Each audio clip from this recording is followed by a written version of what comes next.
Recuerda suscribirte y activar la campana para mantenerte informado. Déjanos tu opinión al respecto.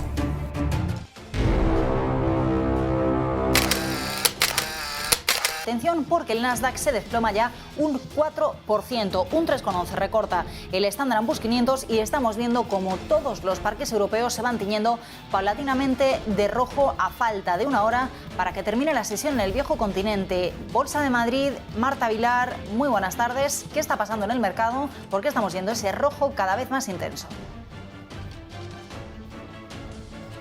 Muy buenas tardes, Raquel. Malas para los mercados financieros, sobre todo en Wall Street, porque ahora mismo tenemos a la volatilidad subiendo. En el caso del VIX, el índice del miedo, más de un 18%. 19 exactamente es lo que nos marcan las pantallas. Está ahora mismo el VIX subiendo, como decimos, un 19% y el Nasdaq 100 cayendo ya un 4,2%. Está cotizando en los 12.415 puntos, pero caídas también muy fuertes, por ejemplo, son las que registra el S&P 500, más de un 3,14%, y el Dow Jones se queda un poquito más rezagado en esas caídas, pero aún así está ahora mismo retrocediendo un 2,66%. Un tono rojo que también se ha trasladado, se ha contagiado al viejo continente, porque teníamos prácticamente a todos los índices cotizando con fuertes subidas superiores al 1% en la mayoría de casos, y ahora tenemos a muchos de estos índices que también están cayendo en estos instantes. Los que se salvan, por ejemplo, son el FTSE 100 de Londres, sube un torno medio punto porcentual, el K40 lo hace un 0,15%, pero el Eurostoxx, por ejemplo, que antes cotizaba en positivo, ahora está cayendo un 0,2%. Tenemos también al DAX, que está relativamente plano, con una caída que no llega a la décima, y en el caso del IBEX es el índice que peor comportamiento está registrando, con un 0,24% a la baja, 8.477 puntos. Vamos a fijarnos dentro del Nasdaq en qué es lo que más está cayendo en estos instantes, puesto que es el índice que más se deja ahora mismo. Vemos como la peor caída es para Pinduoduo, está cayendo ahora un 10%. Luego tenemos ahí a compañías entre los nombres más conocidos como eBay. También tenemos a Moderna, que está cayendo un 8%, DocuSign otro 8%, Airbnb, que en las últimas jornadas también publicaba resultados, un 8% de caída. Y bueno, si miramos a cuáles son los valores que están cotizando en positivo dentro del Nasdaq, tan solo tenemos a dos empresas. Está Booking entre ellas, que está subiendo disparada un 5%, algo que bueno, parece que es un poco un oasis en el desierto de tantas caídas que estamos viendo en el día de hoy. Por fijarnos también en el Dow Jones, que es uno de los índices en Wall Street que menos está cayendo, tenemos a todos los valores del Dow Jones cotizando con caídas. El peor es Salesforce, una caída del 6%, seguido de Nike, un 5% abajo, Microsoft un 4,6% y Home Depot un 4,5%. Apple, uno de los grandes, también está cayendo con fuerza, más de un 4%, y entre lo que menos caen tenemos, por ejemplo, a Coca-Cola con un 0,72%. Dentro del selectivo español, como decimos, un selectivo que está cotizando ahora con caídas después de ese aumento tan fuerte de la volatilidad en Estados Unidos y del aumento tan fuerte de las caídas allí también en Wall Street. Bueno, pues tenemos, por ejemplo... La Fed definió la mayor suba de tasas en más de 2 décadas. Habla Jerome Powell, el presidente de la Junta de la Reserva Federal, desde Washington. Lo escuchamos. Necesitamos y la determinación que necesitamos para devolver la estabilidad de precios a las familias y negocios. La economía en el país han estado por mucho en los últimos 2 años y han sido resilientes. Es esencial que bajamos la inflación y tengamos condiciones estables laborales para todos. Desde el punto de vista de nuestro mandato del Congreso para mantener estabilidad de precios, la imagen es clara.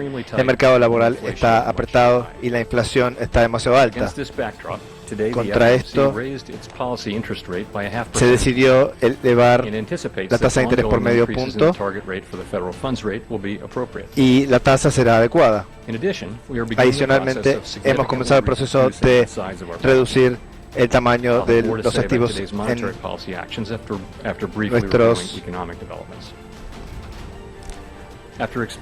Luego de expandir 0,5% el año pasado, la actividad económica bajó en el primer cuatrimestre.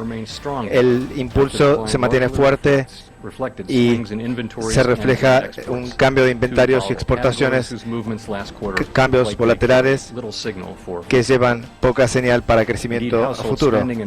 El gasto en las familias y en los negocios sigue expandiéndose. El mercado laboral se fortaleció y está apretado en los primeros meses del año.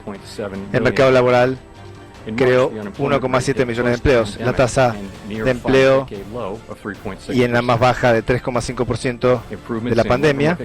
El mercado laboral y las condiciones han sido amplias, incluyendo para los trabajadores en la distribución más baja y para afroamericanos. La demanda laboral está muy fuerte y si bien la fuerza laboral y la participación ha aumentado un poco, el suministro laboral está baja. Los empleos y los precios de empleos están aumentados.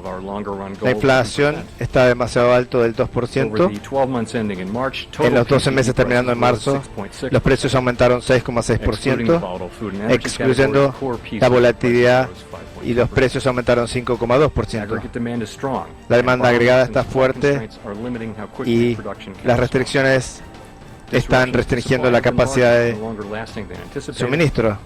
Esto está ocurriendo más rápido de lo presentado y está ampliándose a otros servicios. Un aumento de precios y comodidades respecto de la invasión a Ucrania está agregando presión a inflación, y los cierres por COVID en China exacerbaron los cambios de precios. La invasión de Rusia de Ucrania está causando grandes pérdidas y dificultades, y nuestras simpatías están con la gente de Ucrania. Nuestro trabajo es entender las implicancias para la economía de Estados Unidos. El efecto de la inflación y los eventos relacionados restringirán las actividades económicas y afectarán la cadena de suministro, creando efectos en el comercio en Estados Unidos.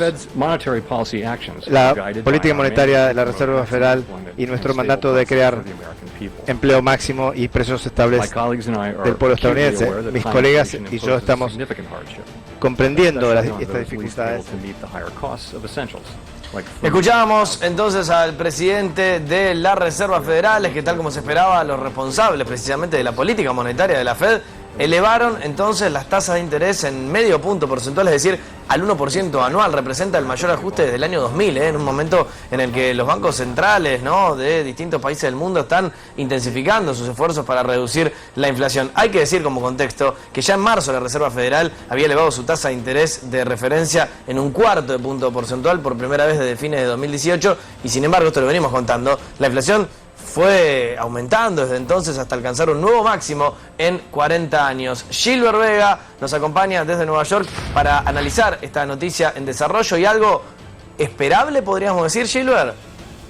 No es ninguna sorpresa, Nacho, ya se estaba esperando. De hecho, lo vemos en los mercados bursátiles el día de hoy, están actuando de una manera tranquila. Hemos visto las cifras en verde. Obviamente es una decisión, una crucial decisión que va a tener repercusiones para los estadounidenses, tanto los trabajadores como los empresarios, así como para la economía del país. Y como lo mencionabas, Nacho, es la primera vez en 22 años que el Banco Central eleva las tasas de interés en medio punto porcentual. Es uno de estos movimientos más agresivos que ha adoptado para combatir la alta inflación anualizada del 8,5% a la que llegó a Estados Unidos en marzo, recordemos la más alta en los últimos 40 años. Ya, como habías mencionado, Nacho, desde en marzo y por primera vez desde finales del 2018 la Reserva Federal había aumentado su tasa de interés de referencia en 1/4 de punto porcentual, pero eso no ha impedido, lo explicaba el presidente de la Reserva Federal, que el costo de vida siga en aumento, y los analistas también ven la decisión de la Reserva como una muestra de confianza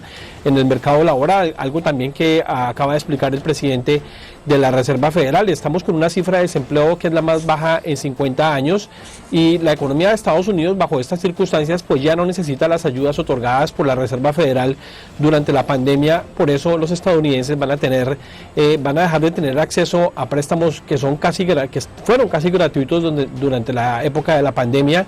Recordemos, estaban casi que en cero las tasas de interés, y esas tasas de interés tan bajas, entre otras cosas, ayudaron a que se dispararan los precios del mercado inmobiliario y han contribuido ahora, recientemente, después de la pandemia, a generar una presión en la inflación. ¿Qué significa esto, Nacho, para el bolsillo de la gente? Pues que cada vez que la Reserva Federal sube las tasas de interés se vuelve más caro pedir prestado dinero. Eso significa que va a haber mayores costos en los intereses para hipotecas, líneas de crédito con garantía hipotecaria, los costos de los intereses también serán mayores en las tarjetas de crédito, en las deudas estudiantiles y en los préstamos para automóviles. También los préstamos comerciales serán más caros para las empresas grandes y para las empresas pequeñas. Es parte de esas medidas que se están tomando por parte de la Reserva Federal, Nacho. Lo explica también Jerome Powell, el presidente de la Reserva Federal. Hay factores externos que están contribuyendo también a la presión inflacionaria en Estados Unidos, la guerra y la invasión de Rusia en Ucrania, lo que ha sucedido en China con el resurgimiento del COVID, y se espera que nuevamente en la reunión de junio la Reserva Federal seguramente adopte un nuevo incremento, posiblemente de un cuarto de punto, Nacho. Bien, volveremos sobre este tema, información en desarrollo, pero muy importante para Estados Unidos y también repercusiones en distintas terminales, ¿no?, internacionales. Hasta aquí, el lugar donde transmitimos, en la República Argentina, puede haber un impacto en la inflación de ese país. Por eso traemos esta noticia.